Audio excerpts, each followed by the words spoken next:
आपको पता है बायजूस का $22 बिलियन से $0 नेटवर्थ कैसे हुआ? एक बिजनेसमैन जो कभी यूथ आइकन था आज फोर्ब्स की लिस्ट से बाहर है। ऐसा क्या हुआ बायजूस के साथ कि कंपनी अर्श से सीधा फर्श पर आ गिरी? आखिर वो कौन सी गलतियां थी जो कंपनी के नाम विवाद पर विवाद जोड़ते चले गए? अगर आप बायजूस के राइज एंड डाउनफॉल की स्टोरी सुनना चाहते हैं तो वीडियो को अंत तक देखिए। दरअसल दोस्तों, हर साल की तरह इस साल भी फोर्ब्स मैगजीन द्वारा दुनिया के टॉप अरबपतियों की नई लिस्ट जारी की गई, जिसमें बायजूस के फाउंडर रविंद्रन की नेटवर्थ 0 बताई गई है। और ये वही रविंद्रन है जो आज से ठीक एक साल पहले $2.1 अरब यानी करीब 17,545 करोड़ की नेटवर्थ के साथ देश के सबसे यंग अरबपतियों में शुमार थे और यंग जनरेशन की इंस्पिरेशन थे। लेकिन अब यही बायजू रविंद्रन युवाओं को सीख दे रहे हैं कि एक छोटी सी गलती कितनी भारी पड़ सकती है और पैसे कमाना ही सब कुछ नहीं होता, बल्कि उसे संभालना भी एक कला है जो शायद उनके पास नहीं है। रविंद्रन ने अपनी पत्नी दिव्या गोकुलनाथ के साथ मिलकर साल 2015 में as a galaxy product Byju's learning app की शुरुआत की, जबकि इस कंपनी की पेरेंट कंपनी है थिंक एंड लर्न, जिसकी शुरुआत रविंद्रन ने साल 2011 में कर दी थी।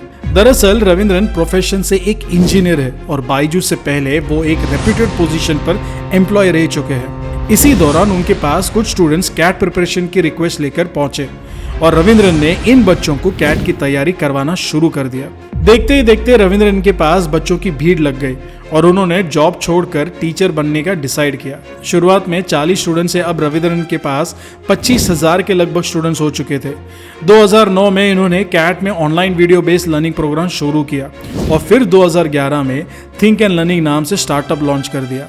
और 2015 में रविंद्रन ने एक digital learning app Byju's launch किया और पिक एक्सवी कंपनी से $25 मिलियन का इन्वेस्टमेंट उठाया। 2016 में चेन जुकरबर्ग ने $50 मिलियन इन्वेस्ट किए और बायजूस को ज्यादा से ज्यादा बच्चों तक पहुंचने के लिए शाहरुख खान को ब्रांड एम्बेसडर भी बनाया। बायजूस को सबसे ज्यादा फायदा हुआ 2019 के बाद, जब कोविड-19 की वजह से डिजिटल एजुकेशन घर घर तक पहुंची और ऑनलाइन पढ़ाई के लिए बच्चों ने ज्यादा से ज्यादा एनरोल किया। बायजूस ने 2019 से 2023 तक इंडियन क्रिकेट टीम को भी स्पॉन्सर किया। हार्वर्ड यूनिवर्सिटी ने बायजूस पर अपनी एक रिपोर्ट पब्लिश की और जून 2020 में कंपनी डेकाकॉन की लिस्ट में $10.5 बिलियन की वैल्यूएशन के साथ टॉप कंपनीज में शुमार रही। वही सितंबर 2020 तक बायजूस के 6.4 करोड़ प्लस सब्सक्राइबर्स हो चुके थे। इसी साल रविंद्रन को ग्लोबल 40 अंडर 2020 की लिस्ट में शामिल हुए। इसके ठीक 2 साल पहले यानी 2022 में बायजूस ने $800 मिलियन का फंड उठाया। वही अप्रैल 2020 से मई 2022 तक कंपनी ने $6.65 बिलियन का फंड उठाया और कंपनी की वैल्यूएशन $22 बिलियन तक जहां पहुंची।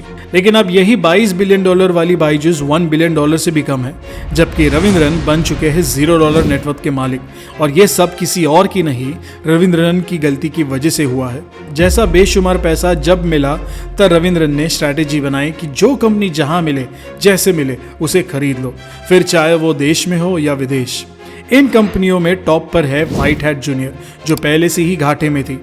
उसे बायजूस ने $300 मिलियन में खरीदा और इसी कंपनी ने लगभग बायजूस को 118 करोड़ का घाटा दिया, सिर्फ 483 करोड़ के रेवेन्यू पर। इसी तरह बायजूस ने great learning app, US based learning companies app जैसी एपिक, ऑस्मो, थिंकर को भी खरीदा और ये सभी लॉस में थी।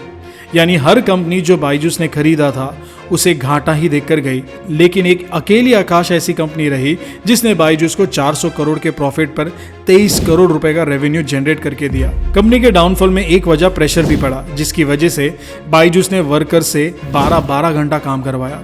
अगर उनके सेल्स टारगेट्स पूरे ना हो तो उन्हें सिर्फ एक मेल के जरिए से किसी भी एम्प्लॉय को निकाल दिया जाने लगा और खुद से रिजाइन करने के लिए फोर्स किया जाने लगा।